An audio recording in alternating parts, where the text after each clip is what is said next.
Thanks all for being here. I know that in the other room there's a really, really great speaker, so I'm happy that you're here, but I hope that you'll also see the recording of her talk, because Eva's awesome. But you ended up at We May Have Been Hacked, and all I got was this lousy actor, formerly known as You Hacked the Dutch Government, and all I got was this lousy pinch. But that was not possible anymore because I recently left my previous employer, the National Cybersecurity Center. So it was a little bit hard to present something about that I'm not doing anymore. So you're here at We May Have Been Hacked. A little bit different. So this is it now. A little bit about me. I started cybersecurity, 8 years ago, worked in several positions, and I'm super famous because I'm the hands of this picture. I'm used in all the news outlets at RTL and NOS. So if you ever wonder who is that person running Metasploit on Kali Linux super for script kiddies, well, that was me in the start of my career. So I'm super famous for that. Previously, I worked at Fox IT. I worked in the Red Team and Strategic Threat Intel team. Then I moved to the NCSC, focusing on, well, I don't know exactly, but a lot of different security stuff. And I see my former colleagues here laughing about that. But with that experience, I recently moved to Mandiant. It's part of Google Cloud, by the way. I guess I have to say that now.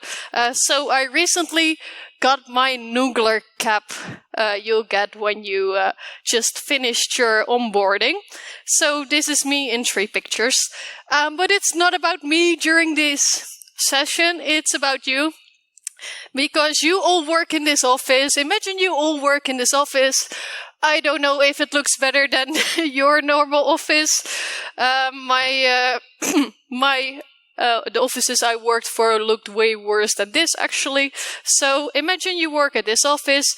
You all work at secure data provider, a really, really, really good data provider that really secures your files, your information, and operates in Europe.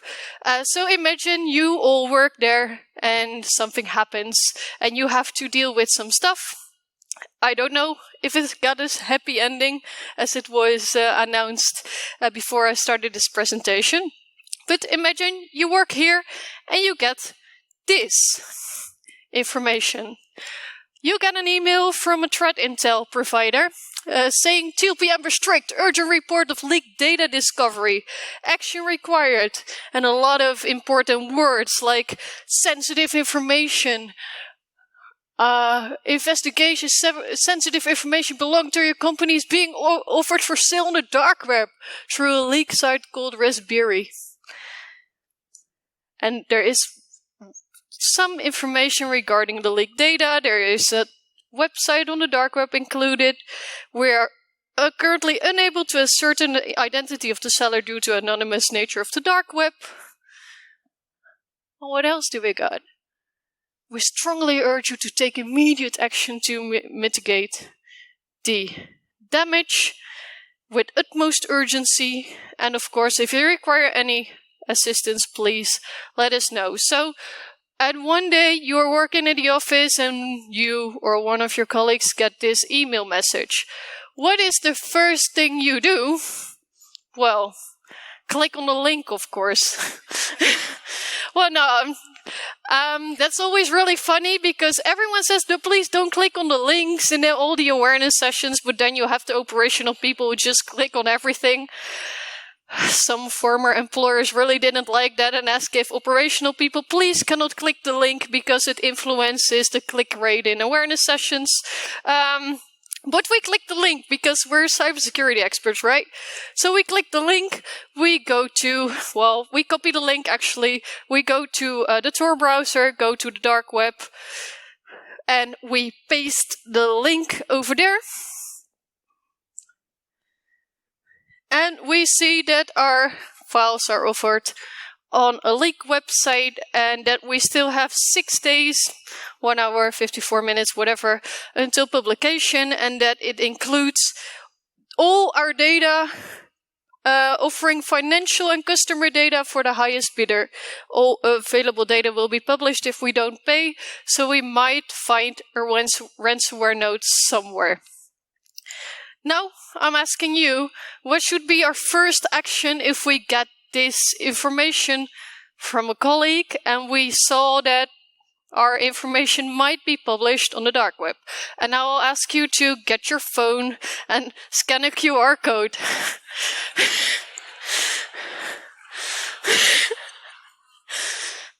Next time I'll present about security awareness and that everything that we always say is just not right.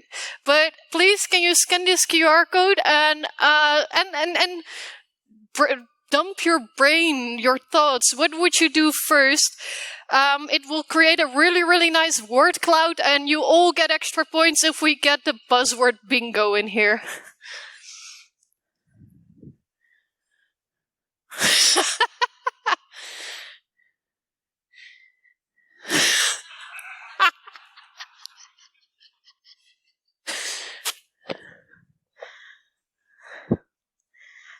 Panic. ChatGPT. Ooh, make coffee.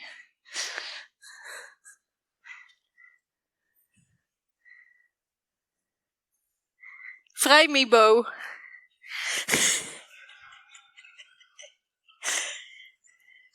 12 participants typing. Oh, this is really nice.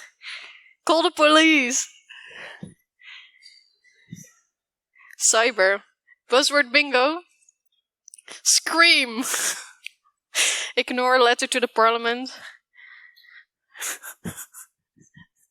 Okay, the participants typing. Could you please type in your thoughts and click enter? Whiskey?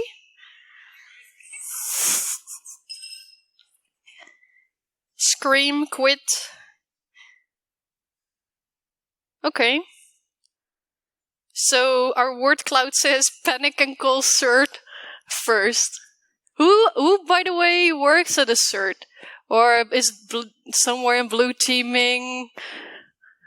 I see some hands. So we will call you immediately, and the rest of the team is going for a vrijmibo or just quit and scream and panic. Okay, great. Well, good to know that we are going to panic and call CERT. But, well, if you got this information, it still can be the case that the data that is being offered on a leak website might be not our data. I don't think that's it could be, but threat actors, of course, won't announce that your data is stolen on a dark web if they really don't have it, because they have to be trusted by everyone. Otherwise, they don't have a good way of money making anymore. So I'm not sure, but maybe we should do some investigation. That's why we call the CERT. So we do some investigation, but we are at a really, really lousy company at the moment. We don't have decent SOC SIEM and all the other things that will help to detect our threats. But we have Wireshark and some system event logging. So first, we, of course, are analyzing some PCAPs that some people usually take. So we are browsing what we are seeing. So we scroll a little bit, job offer.zip. Nothing suspicious about the .zip. Another job offer.zip. Okay, that might be interesting. Look a little bit further. See some random stuff. Document servers.online. Document servers.online. Could be legit website, could be something different, but I guess joboffer.zip sounds a little bit suspicious. Who would use a .zip for a legit purpose?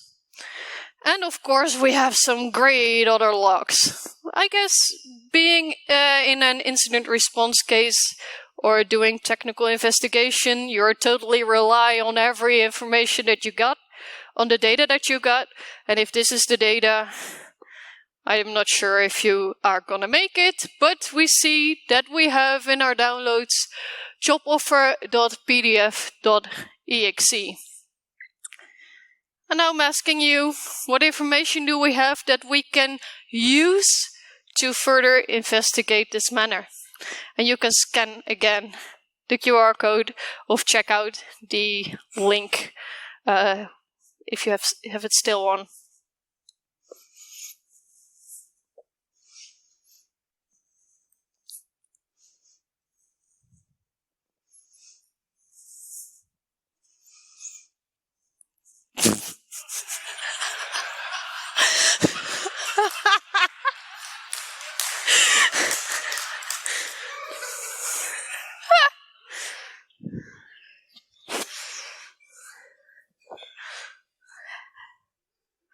Help.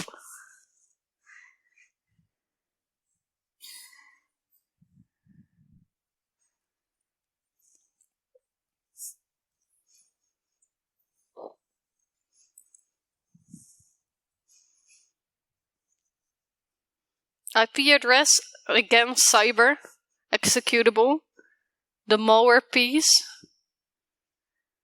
virus total.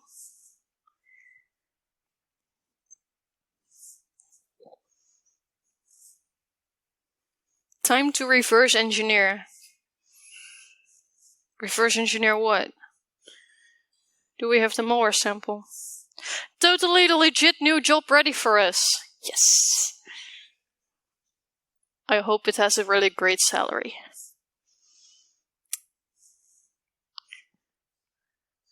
Okay, so I see executable, cyber, IP address, time to reverse engineer, malware piece, file info, virustotal.com. Really great website, by the way. I have to say that. Incoming email, totally legit new job ready for us. Well, the information that we just got could say something about the initial access factor, because we see a DNS request to a website that we don't know, joboffer.zip, looks really not legit. We saw that there was a .pdf.exe download, which can lead to something malicious on the system. So that could definitely be something. Hack the planet. Great. So we have some information regarding the attack, and we can find, for example, what could be the patient 0 or what exactly happened. But in the meantime, we are a European organization. We work with a lot of other partners. I guess in cybersecurity, partnership is everything. Working together with other companies and other organizations is everything, because you have to exchange information in order to be resilient and to protect yourself from the baddies out there, the bad guys and the bad girls out there. So in the meantime, we got information from an external partner. We saw that we have the leak site called Raspberry, and in the meantime, we asked if there's a partner who knows this actor. And what we got was a document with an actor profile who is working with the MITRE ATT&CK framework from so now and then during daily jobs. I see some people raising hands, really good.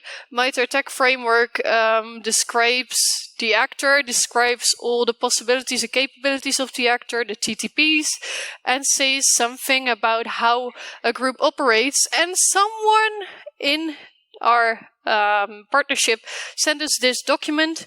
It's still under construction, but we still got it, which is really good. And it's called, under construction, Raspberry. And I'll guide you through the document a little bit. So it's attributed to the intelligence services of Kafka, Raspberry, new threat group primarily targeting critical infrastructure in Europe and NATO member countries, against governmental entities, critical infrastructure, and the information technology sector, which is good. Well, not good, we're in that sector. It's delivered, the malware is delivered through spear phishing campaigns as the primary method to obtain initial foothold. It uses the Slaver post-exploitation framework.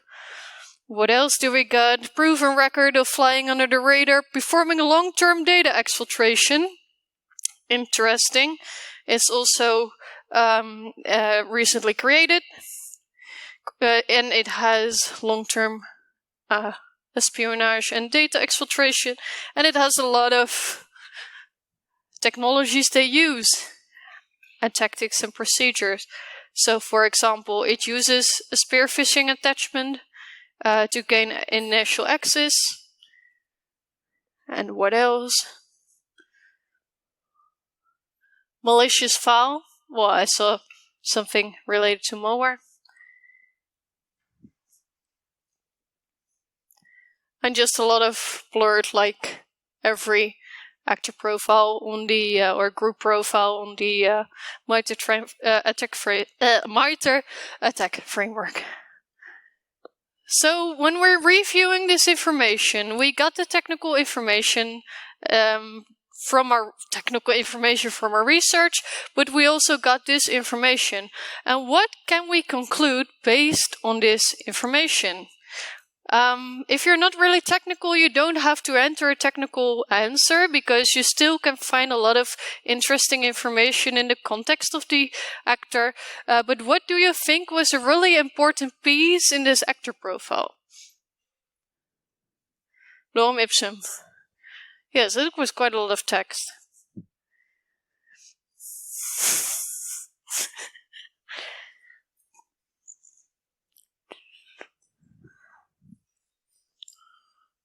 Oh, that panic is really, really nice.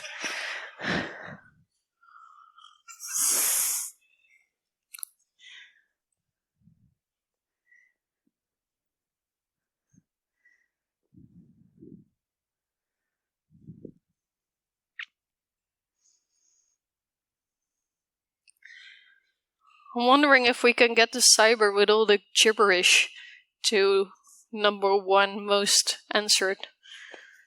Try it. It's a challenge. TTP, cyber, way of operating, help, spear phishing, phishing a long-term exfiltration, malicious file. It's too broad. Yes, I know. Ah, nice. More cyber. And more help.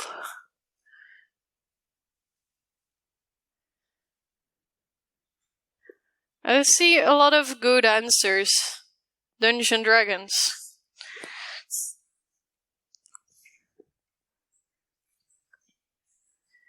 So, for me personally, I would take a couple of these.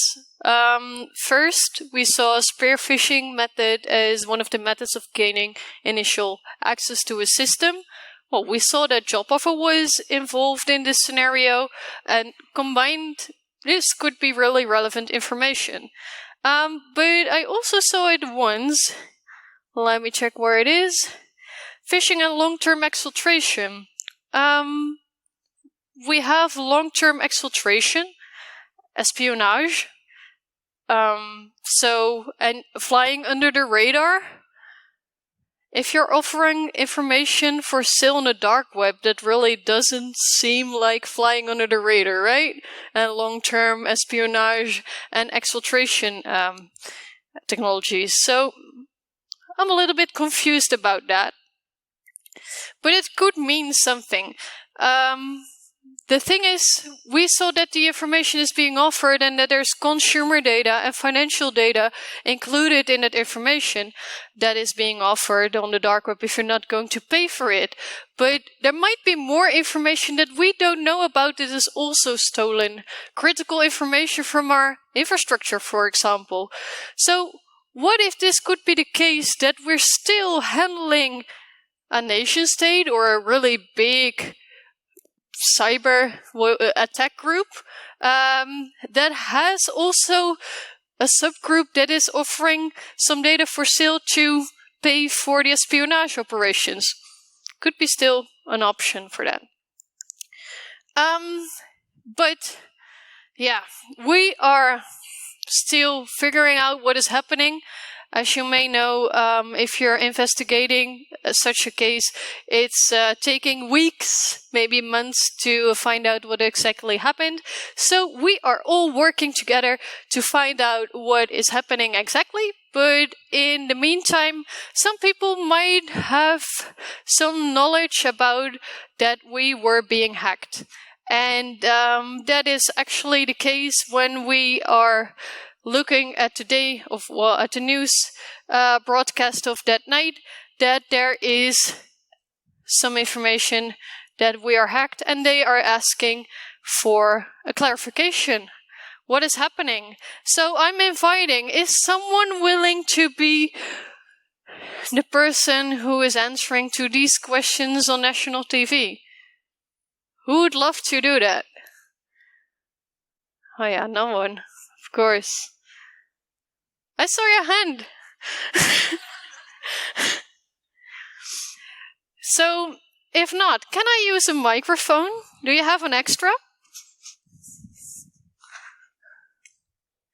Is there someone who would love to answer a question of what we know right now? I can, please. Really? Yes. Oh, thanks so much, Anna. The first question? Yes. No comment. No. No, okay. We're still investigating because I'm talking to the media, right? Yes. I am the media. Yes. I embody the media. I'm the one from the hand model. Yes, we're still investigating, but our customers are the highest priority. Oh, great. Yes. Someone would like to add something? She already broke the ice. You can add some things, right? It's not that hard. No. Yes. Oh, thanks, Pauline. You can do this. So thank you, Sanne, so much. So we believe that situation is very grave, of course, and we're still investigating. We might have an actor on our hands that is from some country, but on one hand, we can only say that you have to be really careful when opening the files, and we just hope that we can get everything back. Thank you. Awesome. And I know you have a legal background. Yes, that's true. Yeah, trust me, I'm a lawyer. But what does this mean for the customers? We are keeping the most sensitive documents because you are a secure data provider. That's true. So this is why we're still under investigation to look at every steps that we can track. What we know is that we have received this message that says that invites us and invites a lot of social engineering. So we understand it is very easy to fall into this trap. So now we just track to every step to see what happened, and we now try to contain as much as possible to control the damage that is now done. Oh, but you're really good at answering this, so I'll continue. So do you mean? Thank you for your awesome So do you questions. mean someone from the organization clicked on a link you just mentioned? We cannot. We have to be honest that we cannot completely, of course, say that that has not happened. It might have happened, but it might not have happened. So what do you do for security awareness programs in phishing training? Thank you so much for this question. We think it's very, very important to have more attention to anti-phishing trainings and to emphasize that no one has to be ashamed of falling into this trap. So, Sanne, if you have clicked on this link, it's really no problem. We thank you. We invite you to step forward. We embrace a complete honest culture here. Thanks. Hashtag no shame.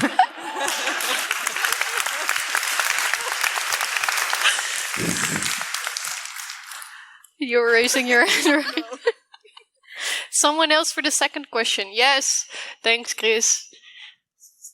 Oh, you're really good at this. Yeah. We filed a report to the Data Protection Authority.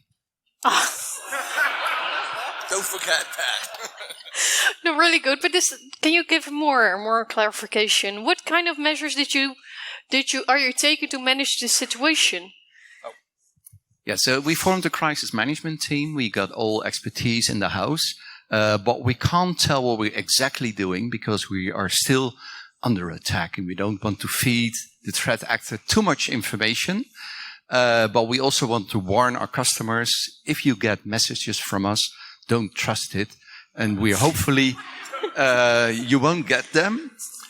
But a little bit of paranoia might be in place today. Okay. And we're terribly sorry for that, and we hope to be in service and report to you as soon as we can. Perfect. And what do you know about the threat actor? Is it Russia? Well, the motive appears to be financially. Financially? Yes. Because are you paying the ransom? No.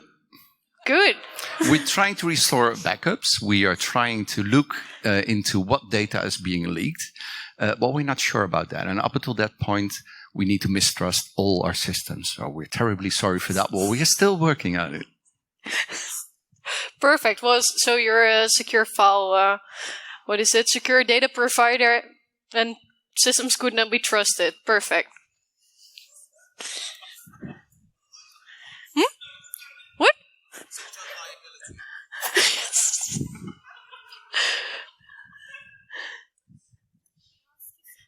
Yeah. Looking to the analysis you've done, we found out, discovered, we know it's from Russia, espionage. Are you able to share this information as being from the government, or if it would happen to a government institution? Would you share, be honest, okay, we have an indication that it's a Russian hacking group from the Metra attack. We looked into it, and at this moment we don't think anything is stolen. It could be espionage. However, we are taking the measurements to investigate further, and we have it under control. Something like that. Personally, I won't give that much details about who is performing the attack, because they can, if they're still in the systems, they can take some counteractions. For example, wipe your data and all the logs and all their traces.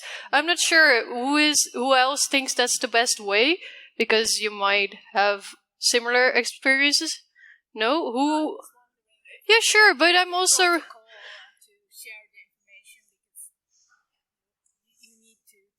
public what happened, but if not, I understand why not. Yeah, but I'm also really curious if people who would give full details on the ongoing incident, or who is likely behind the attack. No, I don't think. Oh, you are? I am. This is my moment now. So what you need is the Nordwave cert. You need to fly them in. Yes. Take insurance, cyber insurance. Let the cert handle this ship, because you can't do it yourself. We've seen this go wrong. And of course, we have everything in place. Red team, blue team, cert doesn't matter. Just saying. You really got your moment right. But there are plenty of people specialized in communication during crisis, so make sure to make use of them. There are more than only Nordwave, by the way. Want to mention that.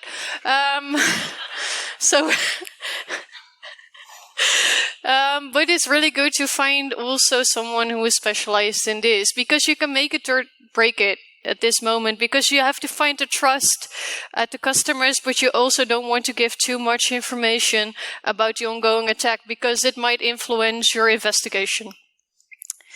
So, yes, we made the news, we had great answers, we had the best answers, everyone is super happy. Well, not that happy, but at least some people have their answers. But that doesn't mean that our investigation is done, because it can, what I said, it can take weeks. Weeks with pizza dinners. Who is in an incident response case might have had pizzas for days. I'm always really happy when there's someone also ordering salad at some time, because it's really good to have healthy days in between. I personally loved at one time that someone called someone to do massage. That was the best way to do incident response, by the way. But we are weeks later with really nasty Domino's pizza, and we found what actually happened during this case. And this might be something that a lot of people already saw who are in hacking or maybe incident response, but for people who are not, this is how it went and how it looks like. So we saw that there was a spear phishing attachment, was most likely the case how they got in. But we got spear phishing through LinkedIn. And it's a message by Daniel Roberts linking to a job offer.zip. And if you click on that, you'll see the job offer that you can get more than 200k salary a year. That's amazing. We want that, right? So we clicked, or well, someone from the organization clicked, and we want to keep it because we want better salary. So we open it.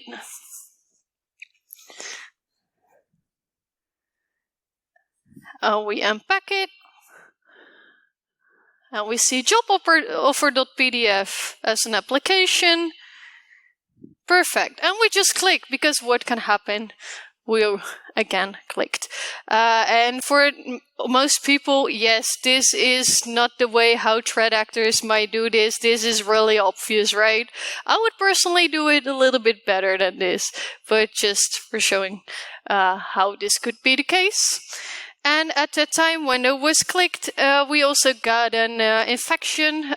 This was the sliver post-exploitation framework, similar to, for example, Cobalt Strike, Metasploit, where you can interact with your victims. It really looks nice. It has help function to help you with all the commands you can use in this application. I can do the who am I can do the info.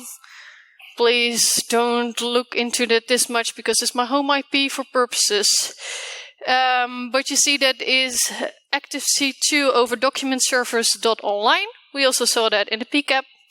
And I will show that there is a possibility to make a screenshot to see what someone is doing. Doing nothing. Could be a former colleague of mine. Kidding. And with some other possibilities, but we saw that information was being stolen and being offered on the dark web. So, of course, our threat actor was doing that. Of course, well, would be a really, really lousy actor if it was done this way, like manual, going through directories and downloading files. Of course, in the real world, we will get everything and put it somewhere on an upload website, or we zip it and we send it over to RDP, WinSCP, things like that. Things we see on a daily basis. But some files were downloaded, like project descriptions, sensitive information, and it was downloaded to the desktop of the attacker. And I can show you that it is there because, yeah, you see it. It's on my desktop and it is over there. So yes, it worked and it made a copy of the file to my system. So what did we actually see? I incorporated some trends that were this year released. First of it, phishing attacks using the .zip TLD. Google announced this year that you can now register your own .zip domain, and I think there is no legit function in that. When I see a .zip, I only think it's used by people who are... I see a question over there. It's good if we can do that after this slide. Perfect. So I don't see a legit function in this because it's really, really nice to trick someone to click into a .zip and the person thinks that the person is downloading a .zip instead of going to a website. In the example I made, the person go to a website that automatically serves the file to the one visiting it. So it can circumvent some things like detection systems. We only saw the sliver command and control that is now being used more and more by threat actors. It's open source, so threat actors use not only open source information or open source, not only tools they made themselves, but also using open source tools. And I was heavily inspired by Lazarus.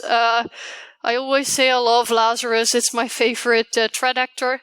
They really put some effort in the scenario they create. So they create scenarios and putting more effort than others. So first contact you over LinkedIn, then maybe switching over to Telegram, then going over by email to create a really good scenario.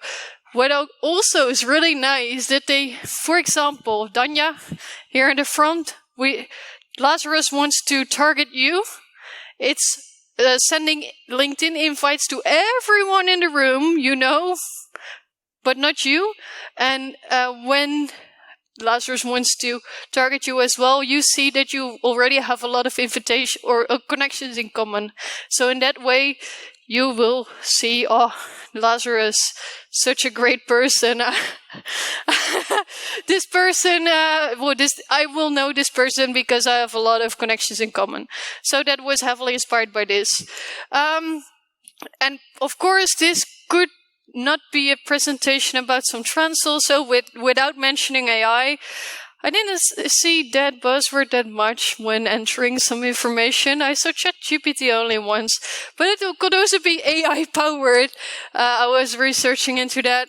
But what I found, for example, was AIMS. It was a part of the investigation to Team Jorge, they call it, and it's software for hire that control over 30,000 fake online profiles. So also the targeting of you could be done by a profile that was created with the help of AI or ChatGPT. And well, that could look like something like this. So if you recreate that platform, you see our great guy, Daniel Roberts, offering 200k salary might be just a ChatGPT generated person.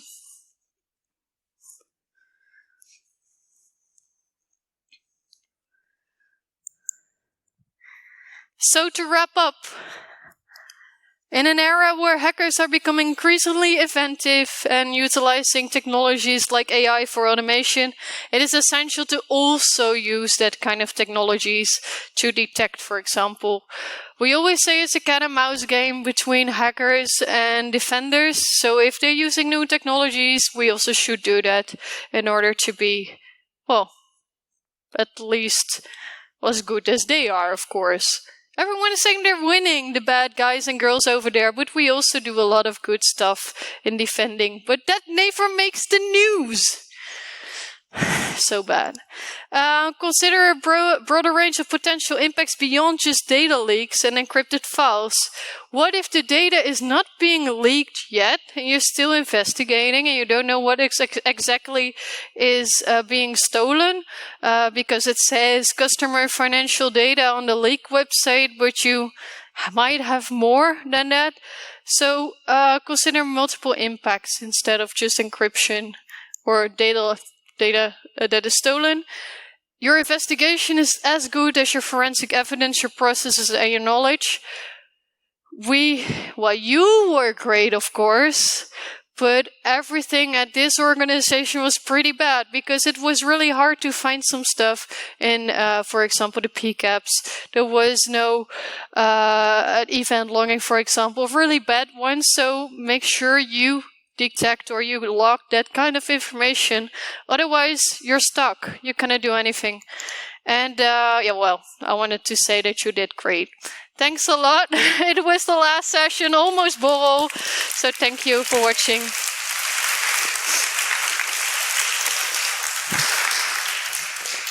Thank you. So we go to the Q&A, the last one of today. Are there any Qs to A? There is one Q.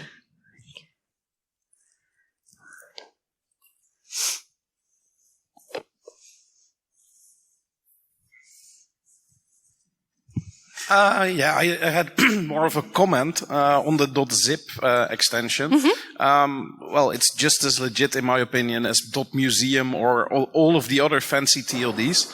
And .com is actually an executable format in Windows. I'm still waiting for the .py. That would be amazing. But I guess there are really not a lot of legit options for this TLD.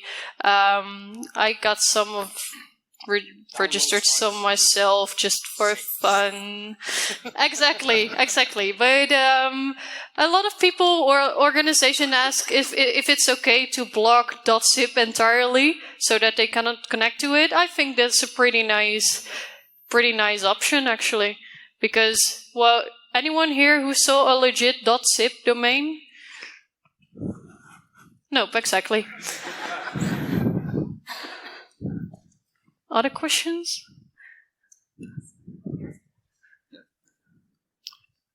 Will the future of cybersecurity just be AI fighting AI and we hackers sit back and enjoy the show? Or will there still be room for a human touch? You're asking me. Well, yes, that's why I switched from hacking to threat intel, so I can just sit back and relax how AIs are fighting each other.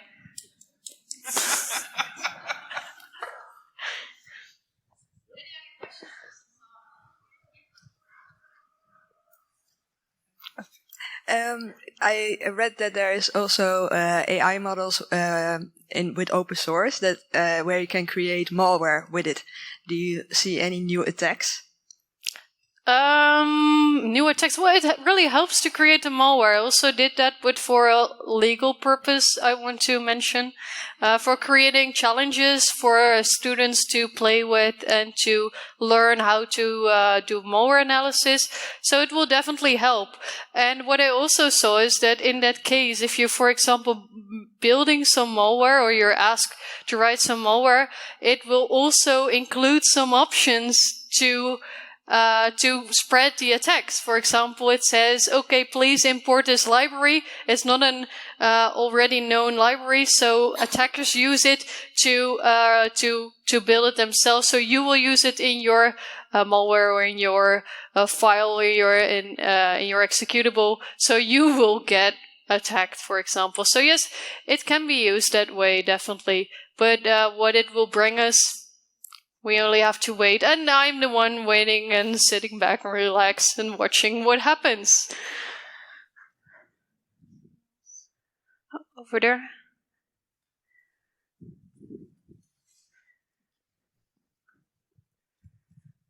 So you painted a scenario where we all work in the same office, right? That got ransomed. Show of hands, I'd like to get the participation of the audience. Do we like working at this place? Okay. Should we pay the ransom to save our company? Ooh, not a lot of hands. Okay. So we'd like to see this company go bankrupt then. Because for a lot of companies, not paying the ransom means going bankrupt. Because maybe we lost all our data and backups are also encrypted. It's something that a lot of companies struggle with, and it's the reason that these ransoms get paid, and that this remains a viable option for these attackers. And even if you do have backups and you decide to not pay, they will just publish your data to increase the pressure. So, but it's good to see that we all like working at this place, but we have alternatives.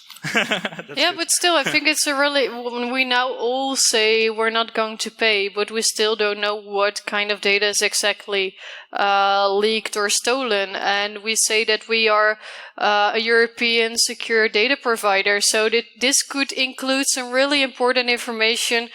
Think of Dutch critical infrastructure, for example. Well, I don't think they will put it on secure data provider, but you never know. It could be something really important. And then I think that no one else is just saying 100% we're not paying. That will be a really, really hard decision, because you have a lot of well, sensitive information, and this could impact maybe the Netherlands, maybe the organization more than only our organization. And you are responsible somehow for that. Any other questions? Oh, still questions. Oh.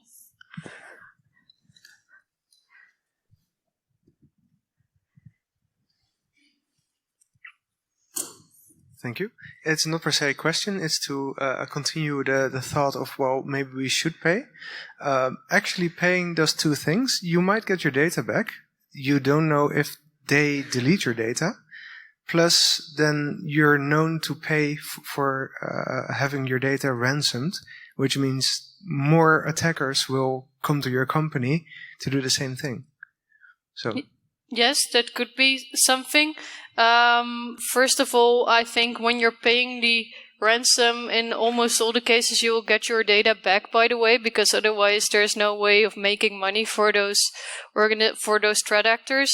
Yeah, you cannot say that by 100%. If you get it now back and they say they won't leak it, they might still have it, and it will come back to you maybe in a couple of years' time. You don't know. I think you somehow, even if you pay, you still have a really, really big problem. I was once in an incident response case, and the organization said that the data was leaked, and the response of the organization was, yeah, we bought all the data back, so we don't have an incident anymore. Well, I don't think that's a really, really good case, actually. Oh, I'm sorry. I'm sorry? Yeah, it doesn't matter. It's fine. But I thought it was one of the most interesting reactions to an incident, yes. Okay. So, Sanne, thank you. I do have a lot of respect for people who do incident response, of course, because it's a hell of a job. And I think you're a very knowledgeable person. And thank you for this amazing doing thing, because I saw some people like crashing and like, oh my God, I need beer or whiskey or something. So here's your bag.